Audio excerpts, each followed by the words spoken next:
सार्थक और विजय चौहान के बीच अब युद्ध शुरू होने वाला था। पूरा अखाड़ा अब चौहान के नाम की जय जयकार कर रहा था। ये काफी भारी था क्योंकि तेज आवाज सब कुछ दबा रही थी और पार्थ को अपनी संवेदनशील कानों को भी कवर करना पड़ रहा था। निशिका ने सार्थक की ओर देखकर सोचा, सार्थक, गुड लक। तभी निशिका को पीछे से किसी की आवाज आई। उस आवाज ने कहा, इस जगह पर शुद्धम के एक पूर्व एजेंट को देखना वाकई एक आश्चर्य की बात है। निशिका को पहले एहसास नहीं हुआ कि कोई उससे बात करने की कोशिश कर रहा था, लेकिन जब उस व्यक्ति ने निशिका के कान में फुसफुसाया तब उन शब्दों ने उसकी रीढ़ में एक कपकपी दौड़ा दी। आखिरकार केवल कुछ ही लोग थे जो उसके अतीत के बारे में जानते थे, और जो उसके अतीत के बारे में जानते थे उनके इरादे अच्छे थे और वो इस तरह से उससे संपर्क नहीं करते थे। निशिका को समझ नहीं आ रहा था कि क्या करे। क्या उसे उसी वक्त पलट जाना चाहिए या अपने साथियों को मदद के लिए बुलाना चाहिए? जिस तरह से पार्थ अपना सिर घुमा रहा था और अपने कान ढक रहा था, उसे देखते हुए ऐसा नहीं लग रहा था कि उसने ठीक से ध्यान दिया है कि क्या हो रहा है, और बाकी लोग भी पूरी तरह से सार्थक के मैच पर अपना ध्यान केंद्रित कर रहे थे। ये सब निशिका जब सोच रही थी तभी उस इंसान ने फिर से निशिका के कान में फुसफुसाया और कहा, नहीं नहीं, चिंता मत करो। अगर मैं तुम्हें नुकसान पहुंचाना चाहता तो मैं पहले ही ऐसा कुछ कर चुका होता। मैं बस अपनी जिज्ञासा को शांत नहीं कर सका। अब तुम ही बताओ कि शुद्धम के फाउंडर्स में से एक की बेटी उस व्यक्ति के लिए काम क्यों करेगी जो उनकी मौत का कारण बना था? निशिका ने जैसे ही ये आवाज सुनी तो वो सोचने की कोशिश कर रही थी कि ये आवाज किसकी हो सकती है। दुर्भाग्य से शुद्धम में इतने सारे एजेंट होने के कारण निशिका ये नहीं बता पाई कि इस आवाज के पीछे कौन है। हालांकि निशिका ये जानती थी कि जिस तरह से वो आदमी उससे ये सब कह रहा था तो वो जरूर शुद्धम ग्रुप में एक उच्च रैंकिंग वाला एजेंट होगा। अभी के लिए निशिका अपने आसपास देख रही थी और एक योजना बनाने की कोशिश कर रही थी, जिसके बाद उस आदमी ने अपनी असली चाल चली। उसने कहा, क्या तुम्हें अपने आप पर जरा भी शर्म नहीं आती? अगर तुम्हारी बेचारी माँ जिंदा होती और अगर उनको पता होता कि तुम किन लोगों के साथ हो तो वो अपनी कब्र में वापस लौट जाती। तुम्हारी माँ लक्ष्मी ने एक मकसद के लिए शुद्धम ग्रुप बनाया था, लेकिन तुम्हें यहाँ देखकर मैं ये अनुमान लगा सकता हूँ कि तुम इन जानवरों के एक गुट का हिस्सा हो। तो या तो तुम बेवकूफ हो या फिर तुम्हें अपनी माँ की कोई परवाह ही नहीं। जैसे ही उस आदमी ने यह कहा वैसे ही इन शब्दों ने निशिका के अंदर एक हलचल पैदा कर दी। निशिका ने गुस्से में फुसफुसाते हुए कहा, तुम मेरी माँ के बारे में कुछ नहीं जानते। जिसके बाद उस अनजान व्यक्ति ने कहा, हाँ, ये ऐसी चीज है जिस पर हम दोनों सहमत हो सकते हैं। मैं तुम्हारी माँ के बहुत करीब नहीं था, इसलिए मैं उन्हें नहीं जानता था।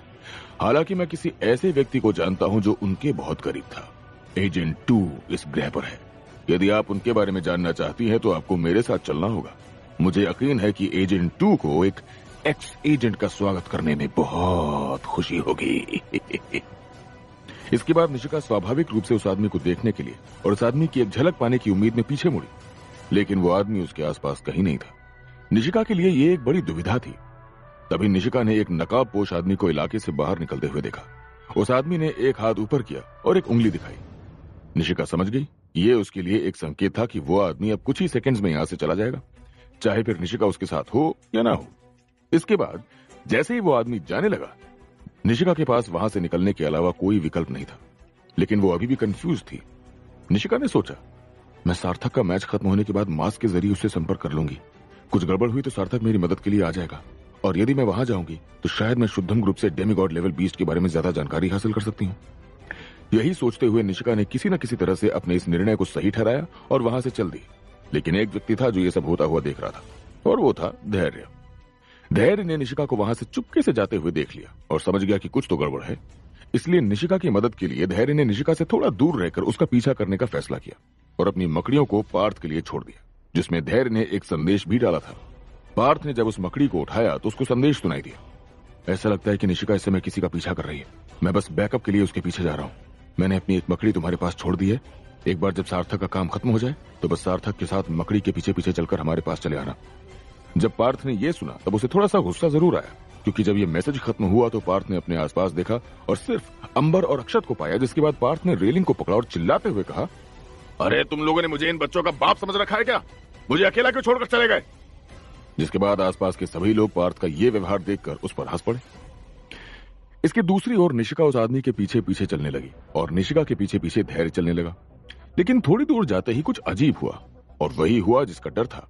आखिरकार वो आदमी 2 बड़ी इमारतों के बीच एक अंधेरी गली में गायब हो गया। एक सेकंड के लिए निशिका उसका बाहर इंतजार करती रही। वो अपनी माँ के बारे में जानकारी पाने के लिए बेताब जरूर हो रही थी, लेकिन निशिका इतनी मूर्ख नहीं थी कि वो बस उस इमारत के अंदर चली जाए। निशिका ने खुद से कहा, मुझे पता है कि ये एक चाल है, लेकिन मुझे ये जानना होगा कि क्यों क्यों मेरी माँ ने अपने पूरे जीवन में मेरे साथ ऐसा व्यवहार किया? मेरी माँ हमेशा कहती थी कि ये सब अच्छे के लिए था और शुद्धम के लिए था। तो फिर उन्होंने आखिर में ये सब क्यों छोड़ दिया जो बचपन मुझे कभी नहीं मिला? सब कुछ इस शुद्धम की वजह से था। फिर भी मुझे ये भी नहीं पता कि माँ ने इसे शुरू क्यों किया। निशिका इस समय खुद से ही संघर्ष कर रही थी कि क्या किया जाए, लेकिन जल्द ही उसे महसूस हुआ कि उसके पैर चलने लगे। जैसे ही निशिका सावधानी से गली में दाखिल हुई, उसे डर था कि वो आदमी भाग जाएगा। एक क्षण के लिए निशिका को शुद्धम के लोगों द्वारा पकड़े जाने पर भी कोई आपत्ति नहीं थी, क्योंकि वो सच्चाई का पता लगाना चाहती थी। लेकिन निशिका के डर के विपरीत वो आदमी वहीं रुक गया था, जिसके बाद वो आदमी पीछे मुड़ा और उसके बगल में बीस्ट गियर का एक पूरा सेट और एक तलवार दिखाई दे रही थी। फिर उसने अपने कंधे पर एक नंबर दिखाने के लिए अपना हुड उतारा, जिस पर काली स्याही से 11 नंबर दिखाई दे रहा था। वो नंबर एक टैटू था जो चौड़ा और मोटा था। उस आदमी ने एक मुखौटा पहन रखा था जो एक जोकर का मुखौटा था, जो पूरी तरह से सफेद था और उसकी बड़ी लाल नाक थी। इससे उस आदमी का चेहरा ढका हुआ था। थोड़ी ही देर में वो आदमी पागलों की तरह जोर जोर से हंसने लगा और उसकी आवाज उस गली में गूंजने लगी।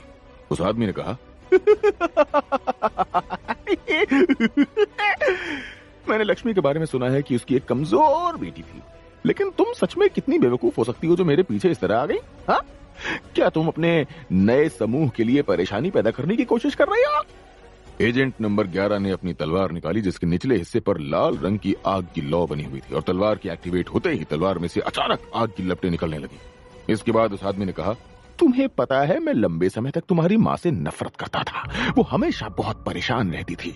सोचा था कि उसका रास्ता ही एकमात्र सही रास्ता था। वो न केवल एजेंट 2 बल्कि लगभग सभी बाकी लीडर्स के रास्ते में बार बार आती रहती थी। ऐसी बहुत सी चीजें थी जो हम करना चाहते थे, लेकिन हम लक्ष्मी की वजह से नहीं कर पाए। किसी कारण से एजेंट 0 के मन में उसके लिए एक खास जगह थी, इसलिए हमें हमेशा सावधान रहना पड़ता था। अंत में हमें तुम्हारी माँ से छुटकारा पाने के लिए अपनी योजना का इस्तेमाल भी नहीं करना पड़ा। लेकिन ये देखकर कि उसकी बेटी अभी भी जिंदा है, तो मुझे बस कार्यवाही करनी पड़ी। क्या तुम्हें पता है कि उस बदजात औरत ने मुझे कितनी बार परेशान किया था? खैर, अब वो चली गई है, इसलिए मैं कम से कम उसकी बेटी के साथ तो वो जरूर करूंगा जो मैं उसके साथ करना चाहता था। तुम्हें मारने के बाद मैं तुम्हारी लाश वापस ले जाऊंगा और मुझे एक गद्दार की औलाद को मारने के लिए इनाम भी मिलेगा। इस तरह का व्यवहार देखते हुए निशिका ने तुरंत अपने धनुष पर तीर चढ़ाया और उसे उस आदमी की तरफ छोड़ दिया, जिसके जवाब में एजेंट 11 ने अपनी तलवार उठाई और उसे रोकने के लिए अपनी QI को एक्टिवेट किया और वो अभी भी हंस ही रहा था। जब तीर जाकर सीधा इस आदमी के पास पहुंचा तो कोई भी पीछे नहीं हट रहा था। तीर बीच हवा में उस आदमी की तलवार पर अटका हुआ था। यहाँ तक कि आग की लपटों को एक्टिवेट करने पर भी ऐसा लग रहा था जैसे वो किसी कारण से तीरों तक पहुंचने में असमर्थ थी। आखिरकार एजेंट 11 को पीछे धकेल दिया गया। इसके तुरंत बाद फिर एजेंट 11 के पीछे 2 और लोग आ गए और फिर एजेंट नंबर 11 हंसा और अपनी तलवार लेकर आगे बढ़ा। ये देखकर कि अब वो बहुत करीब आ गए थे, निशिका के पास खुद को ट्रांसफॉर्म करने और बदलने के अलावा कोई विकल्प नहीं था। लेकिन तभी एजेंटों में से एक को कुचलते हुए धैर्य आ गया और उसने एजेंट 11 के तलवार के हमले को रोकने के लिए अपनी भुजा उठा ली। धैर्य की पसलियों के पास से 2 और रोबोटिक हथियार बाहर आ गए और उसने शुद्धम ग्रुप के बाकी 2 को दूर मारकर विस्फोट कर दी।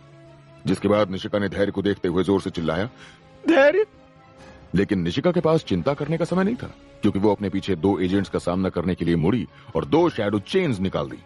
अब निशिका के पास अपने दूसरे रूप में बदलने का समय था। निशिका के सिर से सींग उगाए, उसका शरीर थोड़ा लंबा हो गया और धनुष को दूर रखकर उसने अब तलवार को अपनी तरफ खींच लिया। अपने दूसरे रूप में निशिका के पास एक वैम्पायर की ताकत थी। वो आदमी केवल एक ही बात सोच सका और वो ये थी कि जब उसने निशिका को अपनी आंखों के सामने बदलते देखा तो उसे लगा कि निशिका एक बीस्ट है। निशिका को यह भी समझ में नहीं आया कि एक आम व्यक्ति सिर्फ एक धातु के हाथ से एजेंट 11 के QI से भरे हमले को रोकने में कैसे कामयाब रहा। लेकिन जल्द ही निशिका को जवाब मिल गया, क्योंकि एजेंट 11 की वाह का एक छोटा सा हिस्सा तलवार की वार से क्षति होने पर गिर गया।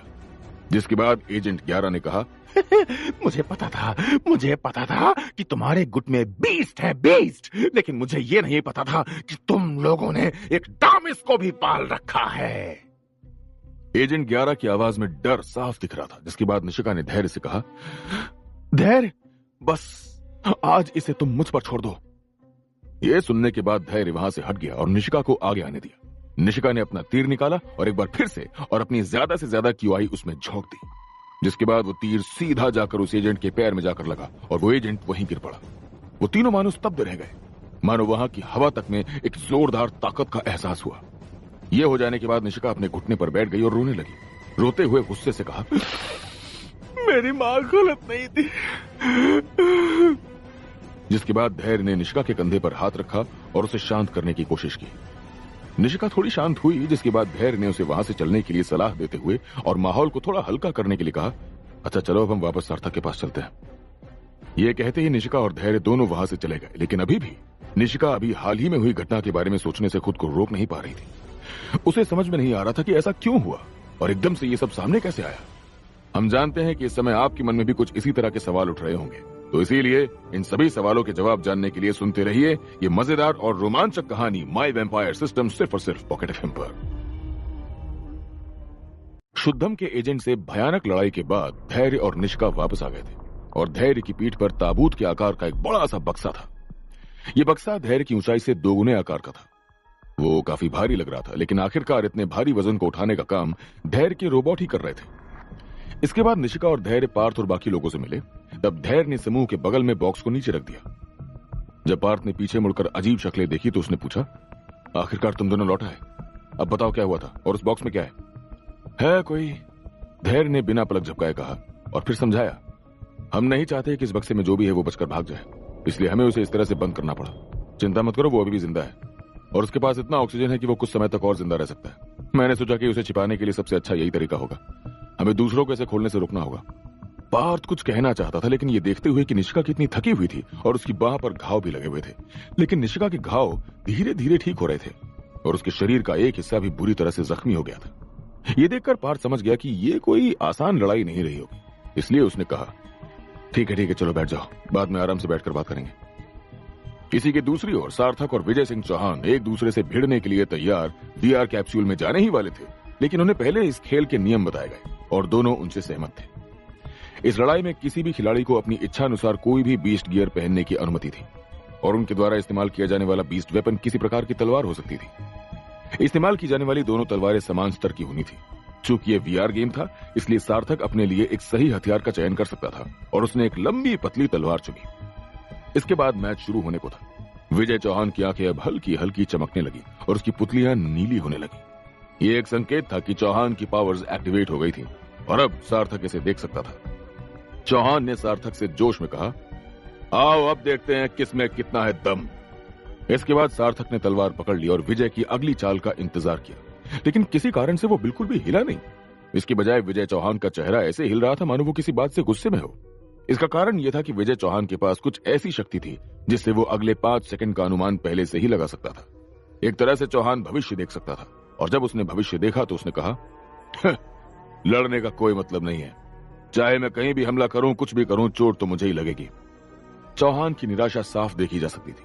हालांकि चौहान को आशा की एक किरण मिली, क्योंकि अब उसको एक रास्ता मिल गया था जो किसी न किसी तरह से शायद उसके लोगों को एक बढ़त दिला सकता था। चौहान पहले से ज्यादा निडर और आत्मविश्वास के साथ आगे बढ़ा, क्योंकि चौहान की भविष्य देखने की शक्ति ने उसे बता दिया था कि इस तरह से आगे बढ़ने से उसे कुछ नहीं होगा। दूसरी ओर ये देखकर सार्थक ने सोचा कि ये पिछली बार की तरह ही सिर्फ चालें थी, लेकिन फिर भी सार्थक को लग रहा था कि कुछ तो गड़बड़ जरूर है। जब विजय चौहान आखिरकार सार्थक के पास पहुंचा तो उसने नीचे से वार करते हुए एक बार फिर अपनी तलवार घुमाई। ये देखकर सार्थक उसे रोकने के लिए आगे बढ़ा और सार्थक ने सोचा, अब मैं आगे बढ़कर हमला करूंगा और ऐसा बार बार करता रहूंगा जिससे ये मैच खत्म हो जाएगा। लेकिन तभी कुछ अजीब हुआ। सार्थक की तलवार उसके दुश्मन को रोकने के लिए सही जगह पर तो थी, लेकिन विजय चौहान वहां नहीं था, वो गायब हो गया। और फिर अचानक से विजय चौहान सार्थक के सामने आ गया और फुर्ती दिखाते हुए सार्थक के चेहरे के सामने उसकी ठुड्डी को तलवार से काटते हुए एक जोरदार प्रहार किया। सार्थक को बहुत दर्द हुआ, लेकिन गेमिंग सिस्टम ने उसे जल्दी ठीक होने में मदद की और वो कुछ कदम पीछे हट गया। स्कोरबोर्ड को देखते हुए इसे एक घातक प्रहार के रूप में गिना गया, जिसका मतलब था कि सार्थक के 10 पॉइंट्स कट गए थे। और जैसे ही ये हमला हुआ, वैसे ही विजय चौहान की जय जयकार की आवाज उस मैदान में गूंज गई। लोगों ने चिल्लाना और शोर मचाना शुरू कर दिया और कहा, वाह, ये है कर्नल विजय चौहान, दुनिया के सबसे अच्छे तलवारबाज। कर्नल चौहान की जय, कर्नल चौहान की जय। सार्थक और उसके साथी ये सब सुन सकते थे और सब लोग स्तब्ध खड़े थे। यहां तक कि सार्थक भी कुछ सेकंड्स तक अविश्वास में वहीं खड़ा रहा। सार्थक अब तक इस लड़ाई को हल्के में ले रहा था। सार्थक ने चौहान के हमले को रोकने की कोशिश में अपना सब कुछ इस्तेमाल किया, लेकिन उस पल सार्थक को कोई अंदाजा नहीं था कि ऐसा कुछ हो जाएगा। निस्संदेह यदि सार्थक अपने बीस्ट गियर, ब्लड पावर और शैडो पावर का इस्तेमाल कर रहा होता तो बात कुछ और हो सकती थी और तब कर्नल विजय सिंह उसका मुकाबला नहीं कर पाता। लेकिन अभी हालात कुछ और थे। बिल्कुल भी समय बर्बाद न करते हुए विजय ने फैसला लिया कि वो फिर से वही कदम उठाएगा। उसने खुद से मन ही मन में कहा, खैर ये वो तरीका नहीं है जिससे मैं जीतना चाहता था, लेकिन जीत तो जीत होती है, फिर भले ही वो कैसे भी आए। तब पहली बार सार्थक ने एक रुख अपनाया। सार्थक ने अपने घुटनों को थोड़ा नीचे झुकाया और अपनी तलवार अपनी मयान में रख ली। सार्थक की उंगलियां उसकी तलवार को मजबूती से पकड़कर सही समय का इंतजार कर रही थी।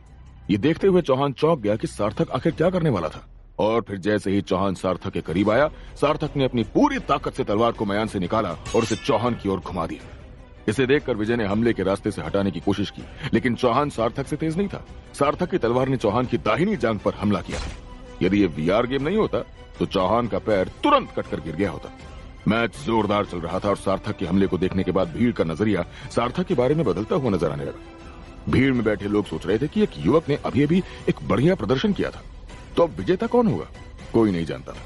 लेकिन इसके बाद मैच बहुत जोरदार और टक्कर का होने को ही था कि कुछ सेकंड्स बाद उन दोनों के सामने एक नोटिफिकेशन स्क्रीन आ गई, जिस पर लिखा आया, मैच को जबरदस्ती रद्द किया गया है, आप दोनों अब वीआर कैप्सूल से बाहर निकलें। जिसके बाद विजय ने एक सैनिक को दौड़ कर आते हुए देखा और फिर उस सैनिक ने विजय से कहा, सर मैं आपके मैच में बाधा डालने के लिए माफी चाहता हूं, लेकिन अभी एक जरूरी रिपोर्ट आई है। एक डेमीगॉड लेवल बीस्ट को स्पॉट किया गया है, हमें जल्दी कुछ करना होगा। जैसे ही डेमीगॉड लेवल बीस्ट के देखे जाने की खबर सामने आई, ऐसा लगा जैसे पूरा बेस एकजुट होना शुरू हो गया। जब तक सार्थक और विजय वीआर कैप्सूल से बाहर निकले, तब तक आधा मैदान पहले ही खाली हो चुका था। कर्नल ने सबसे पहला काम जो किया था वो ये था कि उसने रोनित को यानी सार्थक को हाथ हिलाकर अपने पास बुलाया और सार्थक तुरंत ही उसके पास आ गया। जब सार्थक चौहान के पास पहुंचा तब उसने सार्थक की सराहना करते हुए कहा, मुझे नहीं पता था कि शापित गुट के पास भी कोई है जो मार्शल आर्ट्स और तलवारबाजी में इतना कुशल है। तुम्हारा नाम रोनित है ना? तुम्हारा वो आखिरी वाला दांव वो थोड़ा अजीब था, लेकिन ऐसा लगता है कि मैंने वैसा कुछ पहले कहीं देखा है। वैसे तुम्हारे टीचर कौन है? सार्थक ने जवाब दिया, मेरे टीचर का नाम लियो है। ये सुनकर विजय की आंखें चमक उठी और अब उसे समझ में आया कि वो दांव जो सार्थक ने गेम में चला था वो उसे इतना जाना पहचाना क्यों लग रहा था। लियो ऐसा व्यक्ति था जिसकी चौहान बहुत प्रशंसा करता था। जिसके बाद चौहान ने पूछा, क्या इसका मतलब यह है कि लियो शापित गुट के साथ है?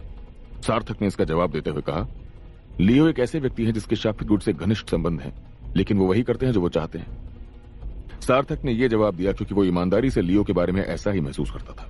भले ही वो उसका वैम्पायर नाइट था, लेकिन सार्थक के लिए लियो पहले उसका टीचर था और ऐसा व्यक्ति जिससे उसे अभी भी बहुत कुछ सीखना था। लियो का नाम सुनने के बाद विजय को बहुत अफसोस हुआ। उसने कहा, मुझे लियो के छात्र का अपमान नहीं करना चाहिए था, मुझे माफ कर दो। तुम बहुत शक्तिशाली हो रोनित, और मैं चाहता हूं कि तुम किसी दिन मुझे अपने टीचर से मिलाओ। मैं उन्हें धन्यवाद देना चाहता हूं। मैं चाहता हूं शापित गुट मेरे साथ आए और डेमीगॉड लेवल बीस्ट की तलाश करने में हमारी मदद करे। कुछ ही देर में मुख्य शेल्टर के बाहर आप लोग हमसे मिले, मैं वहां आपका इंतजार करूंगा और निहाल से बात करूंगा। ऐसा लग रहा था कि इस मजेदार छोटे खेल ने उन सभी के लिए अच्छा काम कर दिया था। अब ऐसा लग रहा था कि चौहान और उसके लोगों की नजरों में शापित गुट और वैम्पायर्स को लेकर राय बदल रही थी। ये सुनकर सार्थक जल्दी से वहां गया जहां उसके दोस्त थे। वहां पहुंचकर उसने देखा कि निशिका के चेहरे से पसीना बह रहा था और वो थक गई थी। सार्थक ने तुरंत पूछा, क्या हुआ, सब ठीक तो है ना? निशिका की चोटों को देखते हुए सार्थक ने निशिका पर एक नजर डालने का फैसला किया और उसे पता चल गया कि समस्या क्या है। निशिका के शरीर में क्यूआई की मात्रा अभी भी उसके शरीर को संभालने के लिए बहुत ज्यादा थी। तुम्हें अपने शरीर पर कम क्यूआई का इस्तेमाल करने की जरूरत है।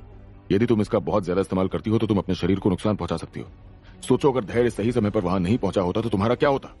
निशिका जानती थी कि उसने गलत किया है, इसलिए उसने बिना शिकायत किए सार्थक की बात सुन ली। इसके बाद सार्थक ने सबको आदेश देना शुरू किया और कहा, पार्थ, मुझे लगता है कि तुम अभी यहीं रुको और पीछे उस शुद्धम के एजेंट पर नजर रखो। तुम इसे किसी शांत जगह पर ले जाओ और उससे पूछताछ करो। पता लगाओ कि उनके पास कितने और शुद्धम के एजेंट्स हैं, उनका निशाना क्या है। एक टॉप रैंकिंग वाले एजेंट होने के नाते उस एजेंट को बहुत कुछ पता होना चाहिए। इसके बाद सार्थक ने धैर्य से कहा, और धैर्य, तुम भी सुनो। ऐसा लगता है जैसे सेना अपने काम पर लग गई है। मुझे लगता है कि वो कुछ बीस्ट को पकड़ने की कोशिश करेंगे और उन्हें डेमीगॉड लेवल बीस्ट के लिए चारे के रूप में इस्तेमाल करेंगे। शेल्टर के ज्यादातर लोग यहाँ की बाहरी दीवारों की सुरक्षा पर लगे होंगे, तो मुझे लगता है कि ये अंदर जाने का सही समय है और शायद तुमको थोड़ी और जानकारी मिल सकती है। वहां कुछ दिलचस्प चीजें हैं।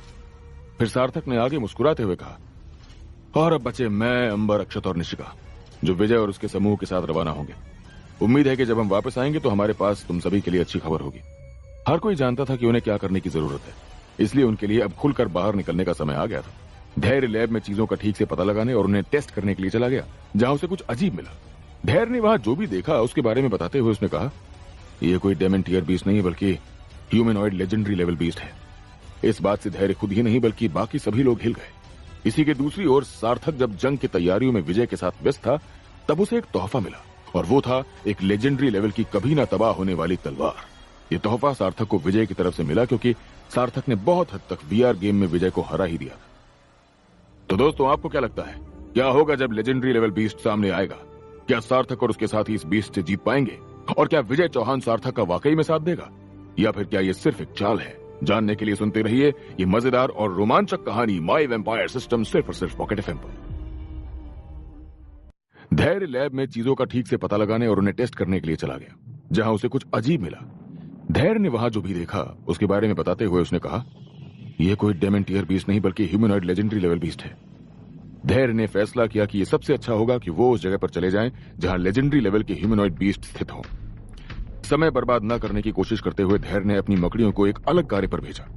प्रत्येक कमरे में बीस्ट मौजूद था, यहां तक कि एक कमरा था जिसमें एक किंग लेवल ह्यूमनॉइड बीस्ट भी था जो दिलचस्प था। धैर्य अब उस दरवाजे के बाहर खड़ा था जहां लेजेंडरी लेवल बीस्ट था। अंदर जाना अंतिम दरवाजे की तरह आसान था और अब वो अपनी आंखों से वो जगह देख सकता था। धैर्य ने सोचा, तो मकड़ियों ने मुझे जो भेजा वो असली था। धैर्य अपने सामने देख पा रहा था कि पूरी लैब नष्ट हो गई थी। धैर्य ने सोचा, चलो आशा करते हैं कि अभी भी कुछ जानकारी बची होगी जो मैं यहां से इकट्ठा कर सकता हूं। सभी टर्मिनल्स पर अपना हाथ दबाते हुए धैर्य ने कुछ जानकारी निकाल ली। जो बीस्ट यहां मौजूद था वो पहला प्रोजेक्ट था जिस पर यहां के लोग काम कर रहे थे। अधिक जानकारी के लिए खोज करते हुए धैर्य को पता था कि यहां कुछ और मिलना चाहिए। तभी धैर्य को कुछ मिला। प्रयोग के अंतिम दिन जो हुआ उसकी एक रिकॉर्डिंग थी। धैर्य ने सोचा, तो ये मजबूत क्रिस्टल बनाने के लिए बीस्ट को अपग्रेड या इवॉल्व करने का एक प्रोजेक्ट था। मतलब वो बीस्ट को मजबूत हथियार बनाने के लिए विकसित करने का तरीका खोजने की कोशिश कर रहे थे। धैर्य ने वीडियो को शुरू किया। वीडियो में उस कमरे की एक सटीक रिकॉर्डिंग थी जिसमें धैर्य खड़ा था। कमरे के केंद्र में एक गोल मशीन थी जहां बीस्ट को अंदर देखा जा सकता था। जहां बीस्ट था उसके बाहर क्रिस्टल के साथ कई ग्लास डिस्प्ले थे जो अंदर तैर रहे थे। अचानक बाहर के सभी क्रिस्टल एक साथ चमकने लगे। ये देखकर बीच में खड़े डॉक्टर्स में से एक के चेहरे पर एक मुस्कान थी। जब क्रिस्टल से रोशनी गायब हो गई तो ट्यूब में रखा बीस्ट चमकने लगा। वो इतनी तेजी से रोशनी बिखेर रहा था कि वहां मौजूद सभी को अपनी आंखों को ढकना पड़ा। वीडियो में एक सफेद कपड़े पहने आदमी ने कहा, आखिरकार हमने ये कर दिखाया। हम एक डेमीगॉड लेवल बीस्ट को एक लेजेंडरी लेवल ह्यूमनॉइड बीस्ट में विकसित करने में कामयाब रहे। कुछ सेकंड्स बाद और वहां एक जोरदार धमाका हुआ जो केंद्र कंटेनर के भीतर से आया था। जोरदार धमाके के बाद वैज्ञानिकों के चेहरे पर घबराहट नजर आने लगी और उन्होंने एक कदम पीछे ले लिया। फिर उस ग्लास ट्यूब का दरवाजा झटके से खुलकर टूट गया और दूर जाकर गया। इसके बाद वहां धुआं छा गया और वीडियो वहीं खत्म हो गया। धैर्य ने सोचा, अगर मेरा अनुमान सही है तो वो ह्यूमनॉइड बीस्ट जो बाहर घूम रहा है वो इसी फैसिलिटी से निकला है। सभी बीस्ट विकसित नहीं हो सकते थे और ऐसा लग रहा था कि इन वैज्ञानिकों को यह निर्धारित करने का तरीका मिल गया है कि कौन से बीस्ट विकसित हो सकते हैं। शायद इस जानकारी का उपयोग बर्जुन, अभय और अर्जुन की मदद के लिए किया जा सकता है। सारी जानकारी मिलने के बाद धैर्य उस कमरे में चला गया जहां एक किंग लेवल ह्यूमनॉइड बीस्ट देखा जा सकता था। धैर्य ने सोचा, एक और डेमिगॉड बीस्ट की तलाश में बहुत समय लगेगा। मैं इस रिसर्च का उपयोग ये जानने के लिए कर सकता हूँ कि कौन से बीस्ट विकसित हो सकते हैं और कौन से नहीं। धैर्य ने सोचा और वो टर्मिनल पर गया और अपना हाथ नीचे एक लाल बटन पर रख दिया। उस लाल बटन पर हाथ रखते ही वो ग्लास की ट्यूब खुल गई और बीस्ट आजाद हो गया।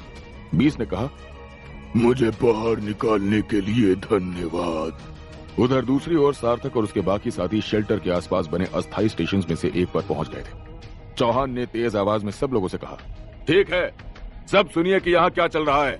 डेमिगॉड बीस्ट हमारे खानदान के इलाके में हमेशा की तरह पाया गया है। हमने वहां से लोगों और मशीनों को हटा दिया है। उन इलाकों को खाली करने के बाद ऐसा लगता है कि बीस्ट अब दूसरे इलाकों में खाने के लिए बाहर जाएगा। हमने एक जाल बिछाने की योजना बनाई है। हम इन ट्यूब जैसे वाहनों के साथ सबसे तेज तरीके से हर एक क्षेत्र की यात्रा कर सकते हैं। वर्तमान में मुकाबला करने वाली टीम्स को दूसरे इलाकों में भेजा गया है, जबकि हम उस इलाके में जा रहे हैं जहां बीस्ट को देखा गया था। और हाँ, इसके अलावा शुद्धम ग्रुप के लोग भी कभी कभी हमारे रास्ते में आकर रुकावट पैदा करते हैं, लेकिन उनसे हम लोग खुद भी निपट सकते हैं। बीस्ट से लड़ते समय अगर शुद्धम भी वहां आ जाता है तो ये आप शापित गुट पर निर्भर है कि आप पहले किससे निपटेंगे। हालांकि मुझे लगता है कि आप लोग काफी भरोसेमंद हैं, इसलिए मैं आपको ये चुनने दूंगा कि आप क्या करना चाहते हैं। जब सवाल पूछा गया तो निशिका ने सार्थक को अपनी आस्तीन पर थपथपाया जैसे कि वो कुछ कहना चाहती हो। चौहान ने कहा, आप लोग अपने समूह के साथ इस पर चर्चा करने के लिए आजाद हैं। सार्थक ने निशिका से पूछा, क्या हुआ? निशिका ने कहा, सार्थक मैं तुम्हें कुछ बताना चाहती थी। मैं तुमसे शुद्धम के बारे में बात करना चाहती थी। जब निशिका ने यह कहा तो ये थोड़ा दर्दनाक लग रहा था। निशिका ने कहा, जब मैं शुद्धम एजेंट से मिलने के लिए रवाना हुई थी तो ये इसलिए था क्योंकि उसने कहा था कि वो मेरी माँ के बारे में मुझे कुछ बता सकता है। मुझे पता है कि तुम ये समझ नहीं सकते, लेकिन मैं अपनी माँ के बारे में और ज्यादा जानना चाहती थी। मैं ये जानना चाहती थी कि मेरी माँ ने शुद्धम ग्रुप क्यों बनाया। उन्होंने जो कुछ भी किया उसके लिए उनका क्या कारण था। जिस आदमी के खिलाफ मैंने लड़ाई लड़ी थी उसे एजेंट 11 कहते हैं और उसने कहा कि एजेंट 2 भी इस समय यहाँ पर है। सार्थक ने कहा, तो तुम कहना चाह रही हो कि हम डेमिगॉड लेवल बीस्ट के पीछे जाने की बजाय शुद्धम का सामना करें, या फिर ये कि तुम्हें भरोसा नहीं कि कर्नल शुद्धम को संभाल नहीं पाएगा। निशिका चुप रही। वो वास्तव में नहीं जानती थी कि क्या करना है। शुद्धम के एजेंट को बाद में भी पकड़ा जा सकता है, लेकिन ये एकमात्र मौका हो सकता है जब वो एक ह्यूमनॉइड डेमिगॉड लेवल बीस्ट को पकड़ सकते हैं। चलते चलते वो सब लोग जल्द ही अब उस गड्ढे के पास पहुंचने वाले थे और चौहान जल्दी से शापित गुट से एक जवाब की उम्मीद कर रहा था और अब निर्णय लेने का जिम्मा सार्थक पर था। निशिका और वहां के सभी लोगों को देखते हुए सार्थक के चेहरे पर गहरी चिंता दिख रही थी। सार्थक जानता था कि सही निर्णय क्या होना है। सार्थक ने जवाब दिया, निशिका, तुम्हें चिंता करने की जरूरत नहीं है। उस समय सार्थक निशिका को थोड़ा आराम देना चाहता था। खड़े होकर सार्थक उस जगह पर चला गया जहां चौहान था और अपने जवाब के साथ तैयार था। सार्थक ने कहा, हम शुद्धम ग्रुप का ध्यान रखेंगे, हालांकि मैं कुछ अनुरोध करना चाहूंगा। मुझे पता है कि आपका समूह पहले ही हमारे लिए बहुत कुछ कर चुका है, यहां तक कि आप लोगों ने हमें साथ आने की अनुमति भी दी है, लेकिन शापित गुट को डेमिगॉड लेवल बीस्ट की जरूरत है। हमें इसे जीवित पकड़ने की जरूरत है। मैं आपकी टीम के साथ अंबर को रखना चाहूंगा। मुझे यकीन है कि आप उसकी शक्तियों के बारे में जानते हैं। अंबर काफी मजबूत होगा जो आपके समूह को डेमिगॉड लेवल बीस्ट को जीवित पकड़ने की अनुमति देगा। बदले में आपको शापित गुट से भी जो चाहिए हम वो सब करेंगे। चौहान ने कुछ सेकंड्स के लिए विराम दिया। चौहान चुप था, उसने कुछ जवाब नहीं दिया। फिर उसने अपने लोगों और बाकी लोगों को देखा। चौहान ने कहा, डेमिगॉड लेवल बीस्ट ने हमारे बहुत से लोगों को चोट पहुंचाई है। वो ये सुनकर खुश होंगे कि उन्हें चोट पहुंचाने वाला बीस्ट हमारे कब्जे में है और एक डेमिगॉड लेवल का बीस्ट हमारे समूह की ताकत में बहुत सुधार कर सकता है, विशेष रूप से एक ह्यूमनॉइड बीस्ट। तो उसके बदले में आप हमें जो कुछ भी देंगे वो समान मूल्य या उससे ज्यादा का होना चाहिए। क्या आप ये वादा कर सकते हैं? बिना किसी हिचकिचाहट के सार्थक ने जवाब दिया, हाँ। जवाब सुनने के बाद चौहान के चेहरे पर सबसे बड़ी मुस्कुराहट दिखाई दी। चौहान ने ओमकार से सुना था कि शापित गुट के लोग बहुत आत्मविश्वासी, शक्तिशाली और मजबूत होते हैं, और सार्थक और उसकी शक्तियां कितनी मजबूत थीं, ये चौहान देख ही चुका था। सार्थक ने कहा, बेशक, शापित गुट आपका वादा जरूर पूरा करेगा। उस समय चौहान झुक गया और कहा, मुझे उम्मीद है कि ये हमारे रिश्ते को बेहतर बना सकता है। चौहान ने फुसफुसाया और अपने लोगों के पास चला गया ताकि ये सुनिश्चित कर सके कि हर कोई तैयार है। चौहान ने अपने लोगों को आदेश दिया, ये खनन क्षेत्र में जाने का समय है जहां बीस्ट को आखिरी बार देखा गया था। इसके बाद समूह 2 में विभाजित हो गए और कंधे से कंधा मिलाकर चलने लगे। सार्थक अपने समूह के साथ सामने आया और रफीक नाम का एक व्यक्ति चौहान के समूह की तरफ से सामने आया। थोड़ी देर चलने के बाद वो खनन क्षेत्र में आए जहां नीले क्रिस्टल पूरी तरह से दीवार को रोशन कर रहे थे। ये एक बड़ा क्षेत्र था और यहां तक कि ऊपर देखते हुए वो ये नहीं बता सकते थे कि छत कहां तक थी। तभी चौहान को एक संदेश मिला, सभी लोग ध्यान दें, बीस्ट को एरिया सी में देखा गया है। चौहान ने कहा, ये तो उन इलाकों में से एक है जहां बीस्ट है। जल्दी करो, चलो सब वाहन पर वापस चलो, हम उस बीस्ट को पकड़ सकते हैं। जल्दी करो वरना बहुत देर हो जाएगी। सार्थक ने वापस जाते हुए पूछा, चौहान, क्या उन वाहनों का उपयोग करने के अलावा बीस्ट के पास पहुंचने का कोई और तरीका है? चौहान ने सुरंग में एक छेद की ओर इशारा किया। ये सुरंग एक प्राकृतिक सुरंग थी और इंसानों द्वारा बनाई गई नहीं थी, इसलिए वो समतल नहीं थी। चौहान ने आगे कहा, अगर ये एरिया सी में है तो इसका मतलब है कि उस बीस्ट ने वहां तक पहुंचने के लिए उस सुरंग का इस्तेमाल किया होगा, लेकिन हम समय पर वहां नहीं पहुंच पाएंगे। मुझे नहीं पता कैसे, लेकिन मुझे लगता है कि जब हम किसी इलाके में पहुंचते हैं तो वो बीस्ट समझ जाता है कि हम वहां पे हैं। वो बीस्ट तभी दूसरे इलाकों में जाता है, इसलिए वो अभी एरिया सी पर आया होगा, क्योंकि वहां अभी कोई नहीं है। ये सब सुनकर सार्थक को पता था कि उसे क्या करने की जरूरत थी। उसके लिए पहले से दोनों समस्याओं को हल करने का एक तरीका है। शुद्धम ग्रुप के एजेंट्स आने से पहले उसे डेमिगॉड लेवल बीस्ट को पकड़ना होगा। सार्थक ने कहा, तुम लोग आगे बढ़ो, मैं तुम्हें वहां मिलूंगा। सार्थक चिल्लाया और पीछे मुड़कर उल्टी दिशा में चला गया। चौहान पूछना चाहता था कि सार्थक क्या करना चाह रहा है, लेकिन ये अभी समय बर्बाद करने का वक्त नहीं था।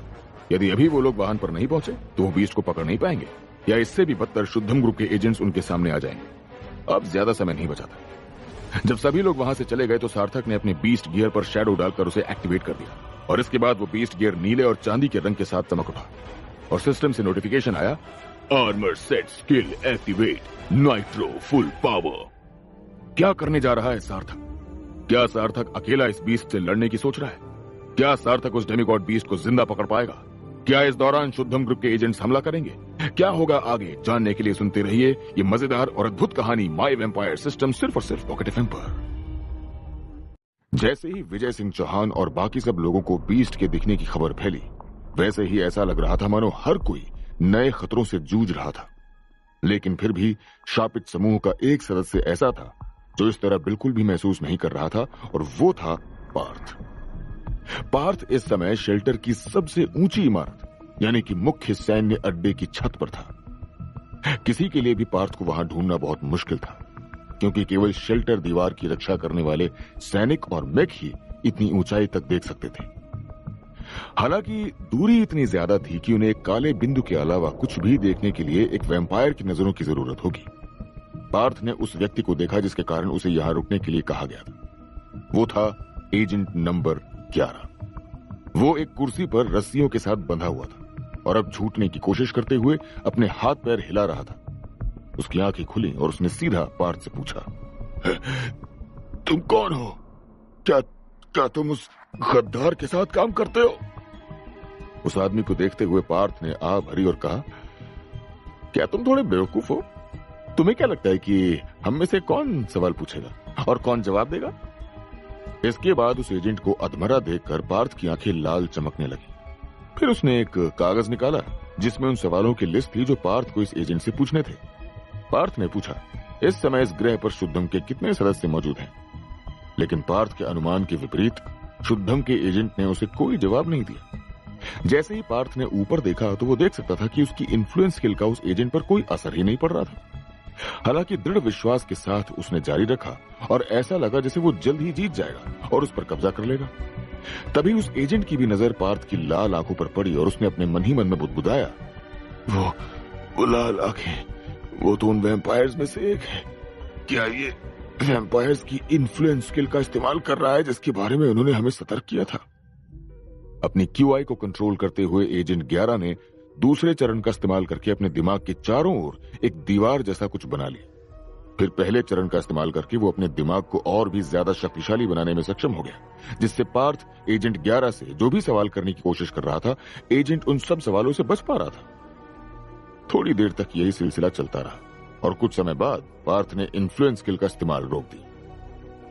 और जब एजेंट को अपने अंदर कोई शक्ति महसूस नहीं हुई तो उसने पार्थ की ओर देखा और एक तीखी मुस्कान के साथ उसने कहा, बहुत अच्छी कोशिश थी। चलो चलो, मुझसे जितने चाहे उतने सवाल पूछो, मेरे पास बहुत समय है दोस्त। लेकिन लग रहा है कि तुम थक गए हो नाकामयाब कोशिश करते करते। पार्थ को भी समझ में आ गया था कि उसकी इन्फ्लुएंस स्किल उस एजेंट पर काम नहीं कर रही। पार्थ ने सोचा, मुझे जल्दी कुछ करना होगा। क्या मैं इतना छोटा सा काम भी पूरा नहीं कर पाया? पार्थ ने विचार किया कि अब उसे क्या करना चाहिए। वो चाहता तो उस एजेंट को टॉर्चर कर सकता था, लेकिन शुद्धम के एजेंट को देखकर लग नहीं रहा था कि उस पर टॉर्चर का भी कोई असर पड़ेगा। तभी उस एजेंट ने पार्थ को उकसाते हुए फिर कहा, क्या तुम्हारे सवाल खत्म हो गए हैं? क्या मैं कुछ तुम्हारी मदद करूं? तुम उस बदजात और गद्दार की बेटी के साथ काम करते हो जो अपनी सबसे प्यारी माँ के बारे में और ज्यादा जानने के लिए मरी जा रही है। और चूंकि मैं उदार महसूस कर रहा हूं तो मैं तुम्हें कुछ बातें बता देता हूं। वो एजेंट आगे कुछ कह पाता, इतने में पार्थ ने उसके गाल पर एक जोरदार तमाचा मारा और कहा, ओह, दर्द हुआ ना? अब पता है, मैं तुम्हें एक बात बताता हूं।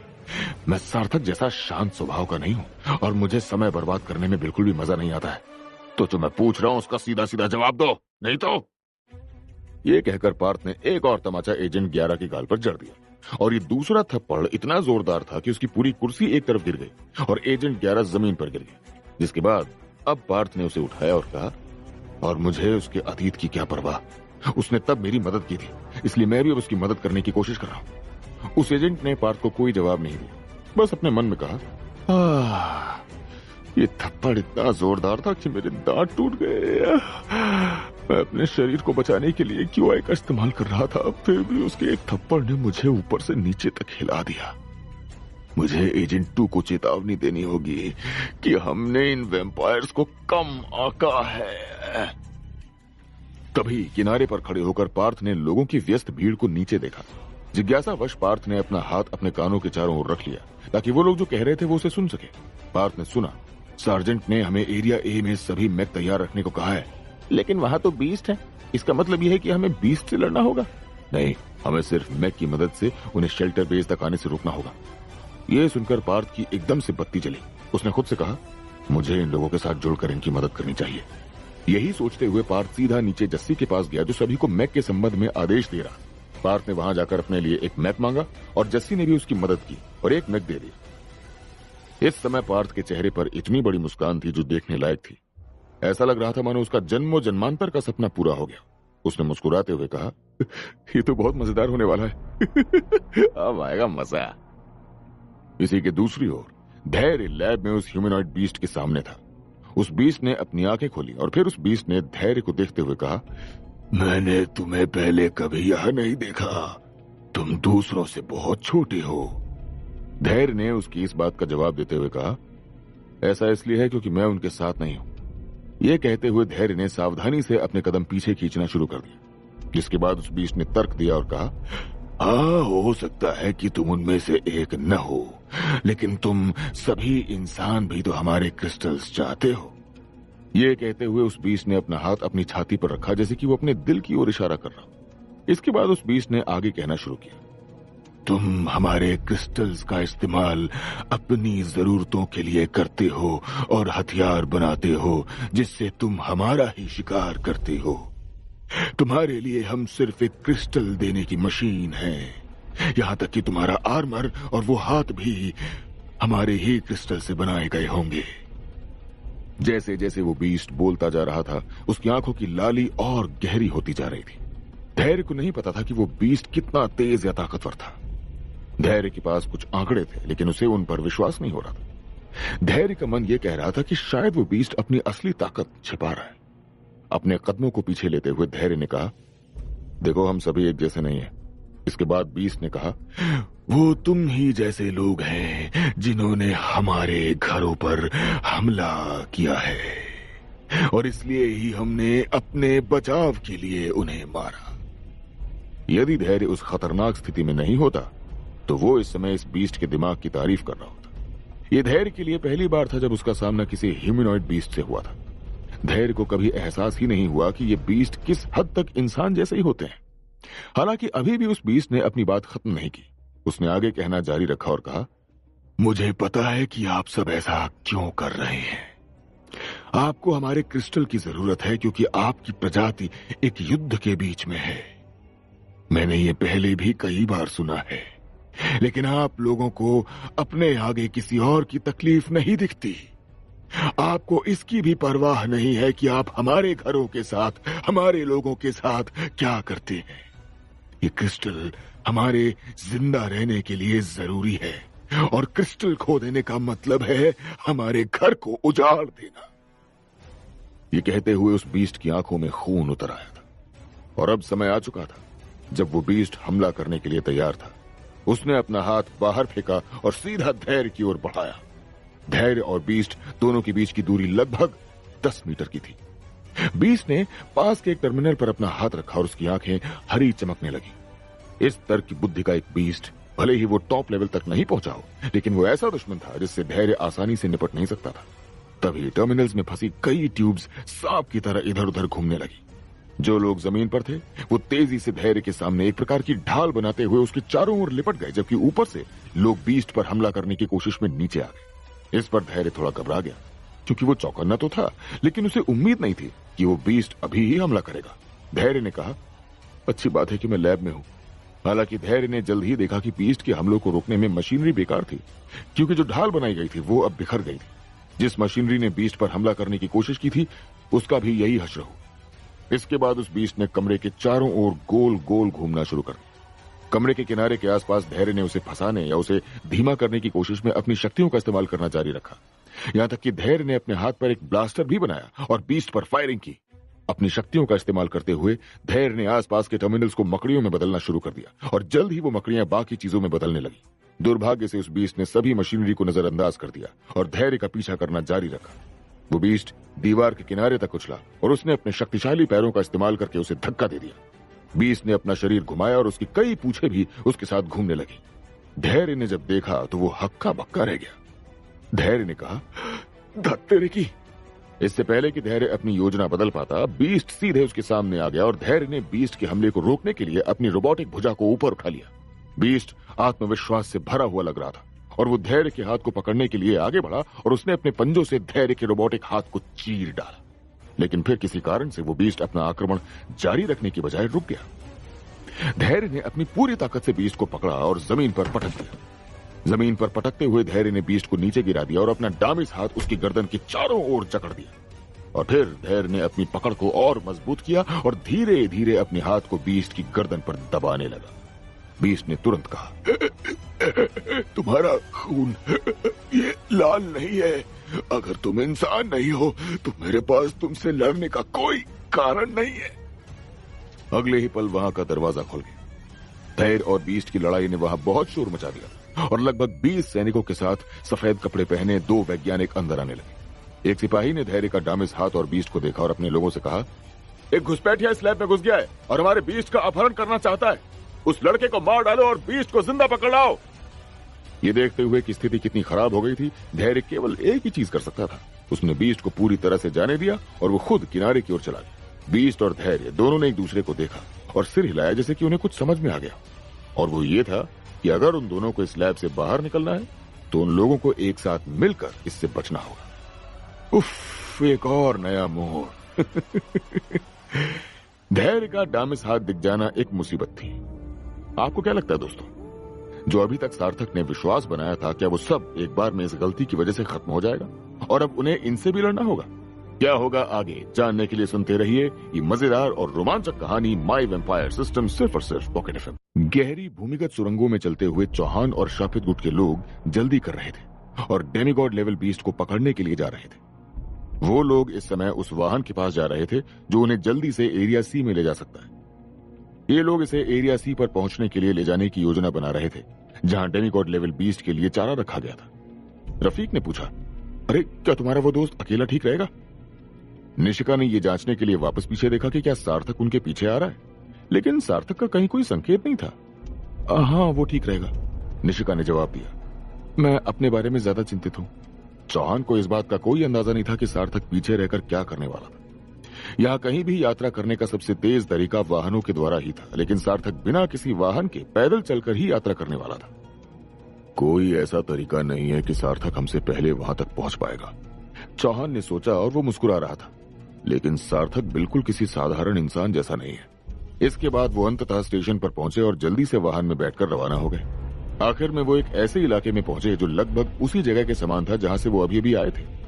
हालांकि जो सैनिक स्टेशन की रक्षा कर रहे थे वो घबरा गए, क्योंकि वो उस जगह की रखवाली कर रहे थे। उन्हें डर था कि बीस्ट किसी भी वक्त उनके लिए आ सकता है। अक्षत ने पूछा, क्या बीस्ट ने कभी आपके स्टेशन पर हमला किया है? चौहान ने जवाब दिया, नहीं, अब तक तो नहीं। हमें लगता है कि वो बीस्ट अभी डरा हुआ है।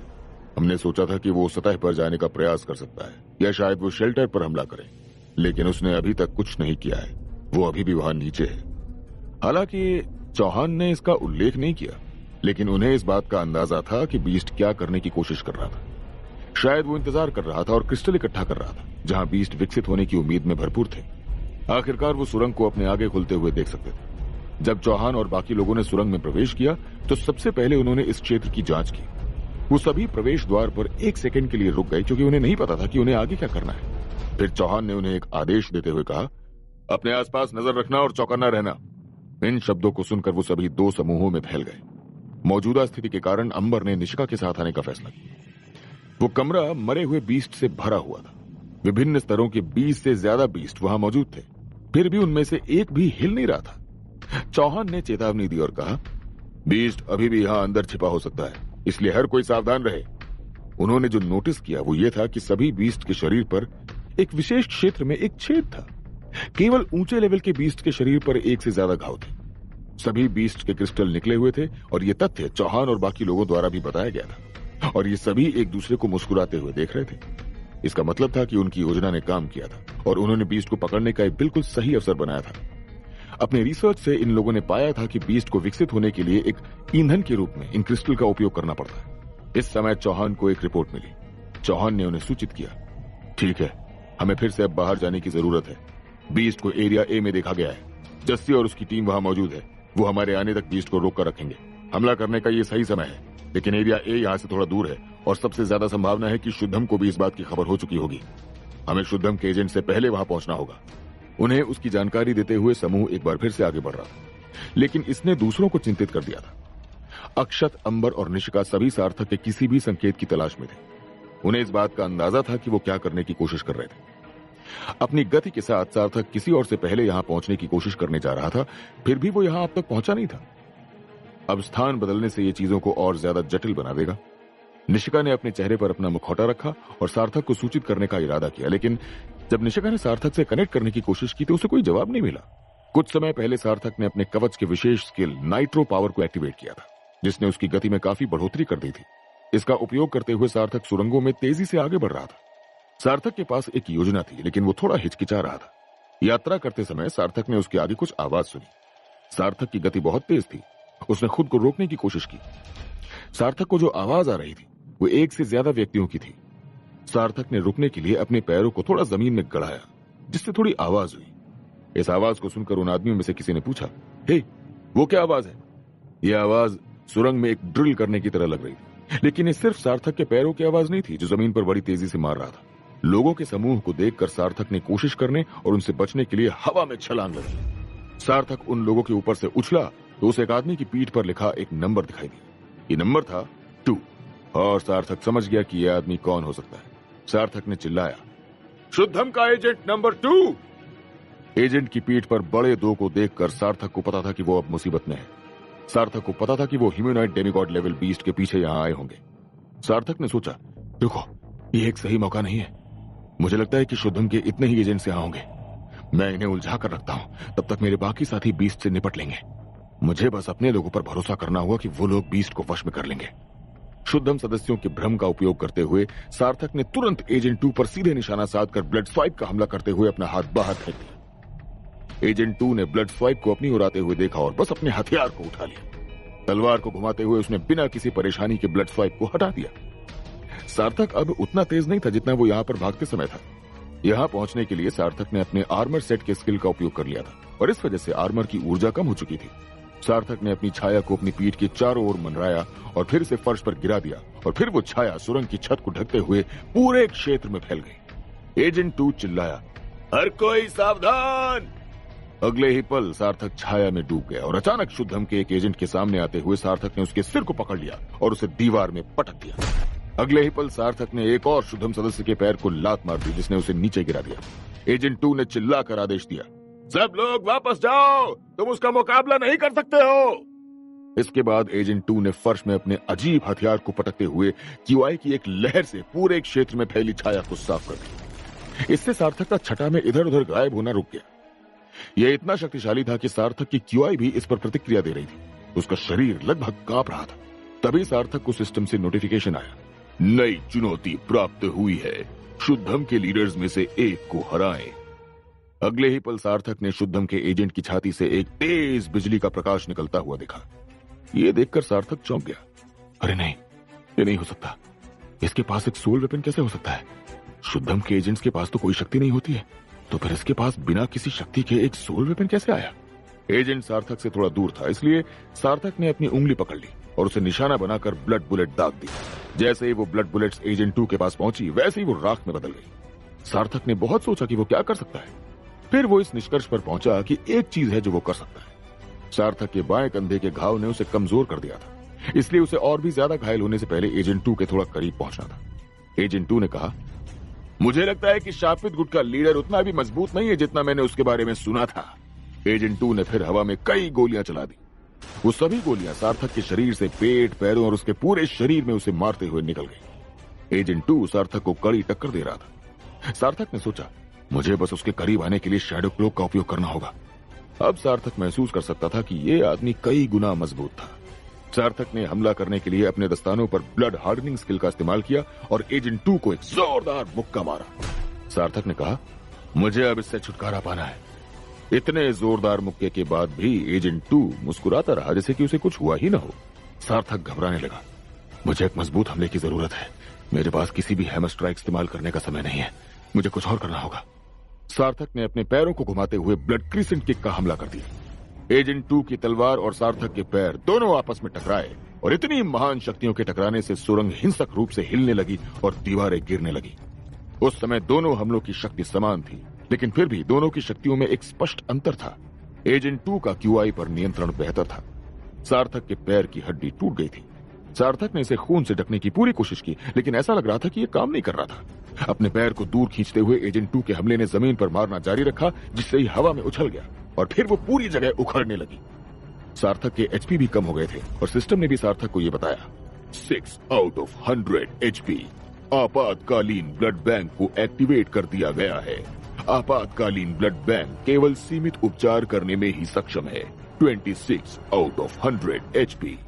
ब्लड बुलेट का उपयोग करने की वजह से सार्थक के एचपी लगभग खत्म हो गए थे, लेकिन उम्मीद के मुताबिक क्यूआई का उपयोग करके सार्थक अपने घावों को ठीक नहीं कर पा रहा था। सार्थक ने कहा, मैं तुम्हें इतनी आसानी से नहीं जीतने दूंगा। सार्थक ने अपनी बांह फैला ली और एजेंट 2 को जल्दी से छाती में मारने में कामयाब रहा। इससे एजेंट 2 पीछे की तरफ उड़ता हुआ चला गया, जहां उसके बाकी लोग थे।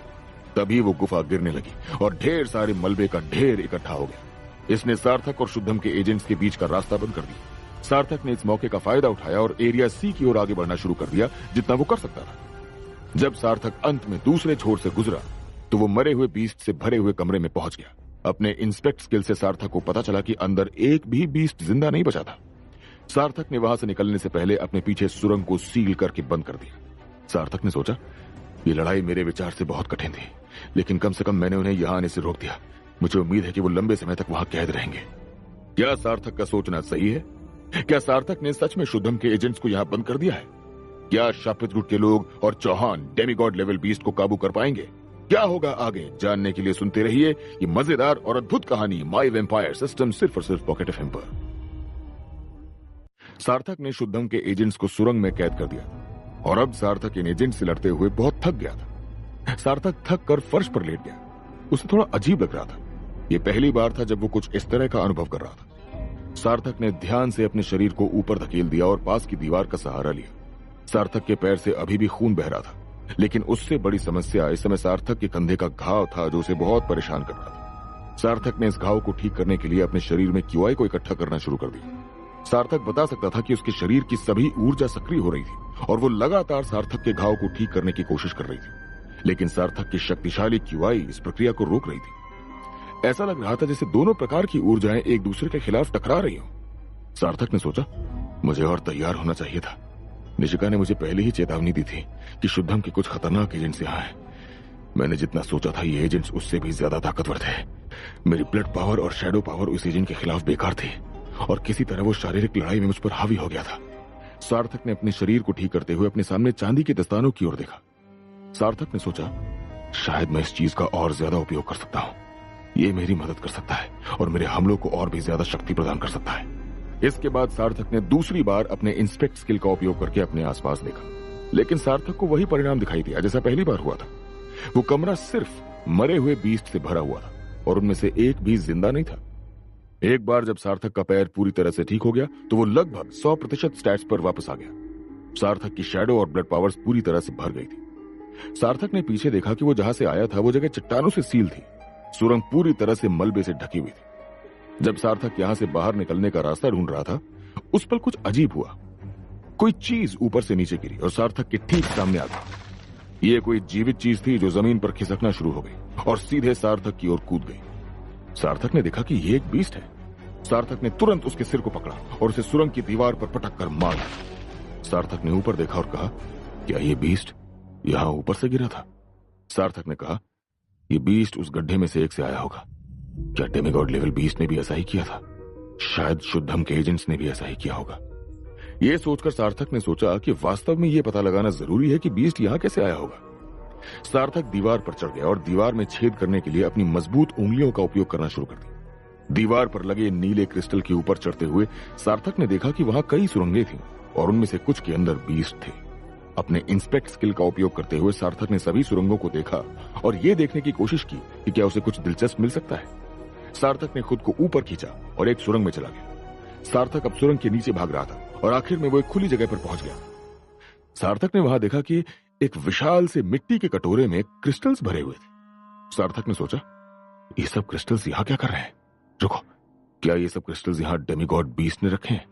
हो सकता है कि बाद में या एक ही बार में उनका उपयोग करने की योजना बना रहे हो। इसका मतलब यह भी है कि डेमीगॉड बीस्ट कमजोर स्थिति में नहीं होगा। चांदी के दस्तानों को पहने हुए सार्थक ने क्रिस्टल में से एक को पकड़ लिया। उसी समय सार्थक को एक नोटिफिकेशन मिला, एक्टिव स्किल। क्रिस्टल को पकड़े हुए सार्थक के दस्ताने चमकने लगे। उसी समय सार्थक ने अपने शरीर के अंदर चलती ऊर्जा को भी महसूस किया, जो और मजबूत हो रही थी, और सार्थक के शरीर के अंदर सारी ऊर्जा फिर से भरने लगी जो उसने लड़ाई में खो दी थी। सार्थक ने सोचा, यह काम किया, मैं क्रिस्टल पर अपनी स्किल का उपयोग कर सकता हूं और अभी भी अपने क्यूआई को फिर से भर सकता हूं, लेकिन मैं इन सभी क्रिस्टल्स को यहां नहीं छोड़ सकता। सार्थक उन सभी क्रिस्टल्स को देख रहा था। इधर दूसरी ओर शापित गुट के सभी लोग और अर्थबॉर्न ग्रुप के लोग डेमीगॉड बीस्ट से लड़ने के लिए पहुंच गए थे। उस जगह पर उन्हें एक ह्यूमनॉइड बीस्ट मिला। पार्थ ने उस बीस्ट को देखते हुए अपनी मुट्ठी को जकड़ लिया और कहा, मैं एक वैम्पायर हूं और मैं किसी बीस्ट से नहीं डरता हूं। जैसे ही पार्थ आगे बढ़कर हमला करने वाला था, वैसे ही हवा का एक झोंका पार्थ के सिर के पीछे से आया। पार्थ बता सकता था कि कोई तो था जो यहां आया था। फिर अगले ही पल एक जोरदार धमाका सुनाई दिया और वो ह्यूमनॉइड डेमीगॉड बीस्ट हवा में उड़ते हुए गुफा की दीवार पर टकराता हुआ दिखाई दिया। पार्थ ने सोचा, सार्थक। पार्थ केवल एक ही व्यक्ति को जानता था जो इस तरह से किसी बीस्ट को हवा में उड़ा सकता है, लेकिन पार्थ का अनुमान गलत था। ये अक्षत था। अक्षत ने पीछे से कहा, बिल्कुल नहीं, लेकिन कोई है जो अब उतना ही मजबूत है। पार्थ को यह देखने में देर नहीं लगी कि कौन इतनी तेजी से वहां आया था। अक्षत की आवाज सुनते ही पार्थ जल्द ही देख सकता था कि बाकी लोग भी वहां आ चुके हैं। निशिका, अक्षत, निहाल और चौहान अपने लोगों के साथ यहां आ गए थे। डेमीगॉड बीस्ट यहां मौजूद है, चौहान ने चिल्लाते हुए अपनी तलवार खींची। चौहान ने कहा, शुद्धम के एजेंट्स वर्तमान में यहां मौजूद नहीं है, प्लान में थोड़ा बदलाव करना होगा। हम ये सुनिश्चित करेंगे कि हमारे लोग सुरक्षित रहें और शापित गुट के लोग डेमीगॉड लेवल बीस्ट से निपटेंगे। रफीक, तुम शापित गुट का समर्थन करने के लिए उनके साथ रहोगे। आदेश दिए जाने के बाद वो सभी जल्द से जल्द अपने काम में लग गए। अंबर ने कहा, अगर शुद्धम के एजेंट्स यहां मौजूद नहीं है तो मुझे डेमीगॉड बीस्ट से लड़ने दो। सभी ने अंबर को ऐसे देखा जैसे वो पागल हो गया।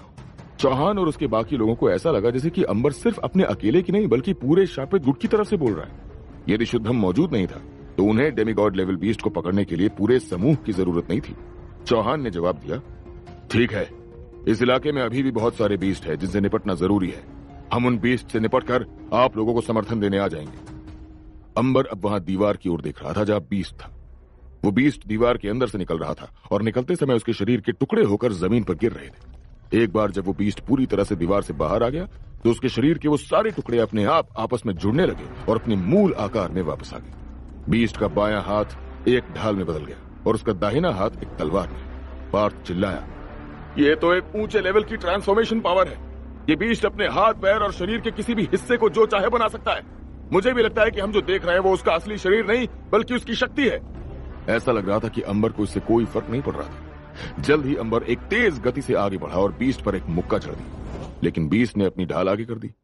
अंबर की मुट्ठी ढाल में टकरा गई और हालांकि बीस्ट की ढाल टूटी नहीं, लेकिन वो कुछ दूर पीछे फिसलता हुआ चला गया। बीस्ट ने जल्द से अपनी तलवार चला दी, लेकिन अंबर कहीं दिखाई नहीं दिया और अचानक से अंबर बीस्ट के पीछे पहुंचकर उसे मुक्के मारने लगी। बीस्ट चिल्लाया और झुंझुला कर कहा, तुम लोग इस ग्रह को अकेला क्यों नहीं छोड़ सकते? बीस्ट अब अपनी ढाल का उपयोग नहीं कर रहा था, लेकिन उसने अपने दोनों हाथों को बदलकर दो लंबे चाबुक में बदल दिया। अपनी बाहों को घुमाते हुए बीस्ट ने चाबुक को हवा में लहराना शुरू कर दिया। किसी तरह अंबर हर एक हमले से बचने में सक्षम था, क्योंकि वो सभी हमलों से बचने के लिए बहुत तेजी से इधर उधर भाग रहा था। अंबर ने अपनी पूरी गति का उपयोग करते हुए और चाबुक के हमलों से बचते हुए बीस्ट को एक बार फिर पेट में मुक्का मारा और उसे दूर भेज दिया। ये देखकर रफीक ने खौफ में कहा, ये क्या चल रहा है? वो बच्चा इतना मजबूत कैसे? क्या हमें अभी भी यहाँ इनकी मदद करने के लिए रुकने की जरूरत है? अंबर, वो बहुत मजबूत है, अक्षत ने कहा। जैसा कि सभी ने देखा, ऐसा लगा जैसे अगर उन्होंने अंबर और बीस्ट की लड़ाई में शामिल होने की कोशिश की तो उन्हें बस चोट लगेगी। अक्षत ने कहा, अंबर ने मुझे बताया था कि अगर उसे किसी ह्यूमनॉइड बीस्ट के खिलाफ लड़ना है तो उसे अपने शरीर को बहुत ही ज्यादा शक्तिशाली बनाना होगा।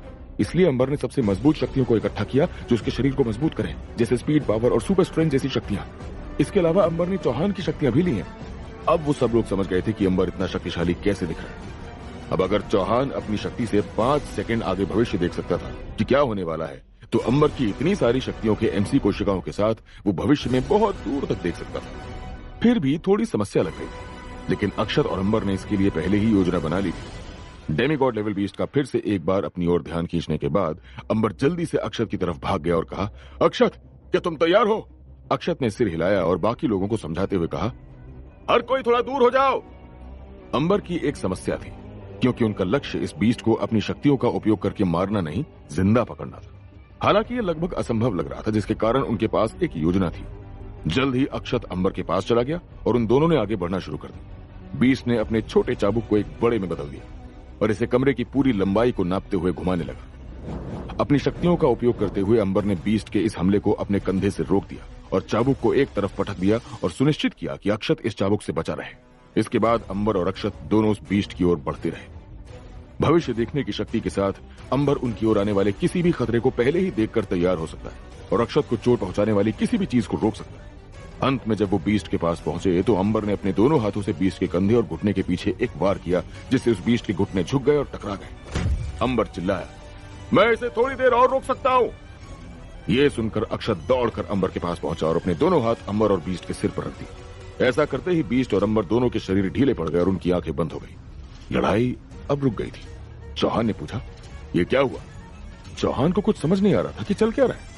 उसे आश्चर्य हुआ कि अंबर, अक्षत और वो बीस्ट वहां बिना कुछ करे खड़े क्यों है? क्या लड़ाई खत्म हो गई है?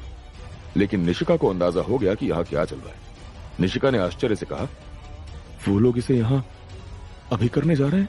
अंबर और अक्षत ने यहां इसी समय अंबर के अंदर मौजूद अर्जुन और अभय को बीस्ट के अंदर माइंड ट्रांसफर करने की योजना बनाई थी। वहां मौजूद बाकी सभी लोग आश्चर्य में थे। निशिका ने उनसे विनती करते हुए कहा, सब चुप हो जाओ, उन्हें अभी के लिए परेशान मत करो, प्लीज शांत रहो। वास्तव में किसी को समझ नहीं आ रहा था कि अंबर और अक्षत कर क्या रहे थे। अगर अर्थबॉर्न ग्रुप के लोगों को असलियत पता होती तो शायद वो ऐसी बात की अनुमति कभी नहीं देते। चौहान ने उन सभी को देखा, लेकिन वो बस खुश था क्योंकि बीस्ट को पकड़ लिया गया था। निशिका ने सोचा, आखिर वहां हो क्या रहा है? तभी एक व्यक्ति दूसरों को सतर्क करते हुए चिल्लाया, सब लोग सावधान, कोई आ रहा है। सुरंग से अपनी दाईं ओर निकलते हुए वो एक ऐसे व्यक्ति को देख सकते थे जिसने अपने 8 आदमियों के साथ एक बड़ा काला ओवरकोट पहना हुआ था।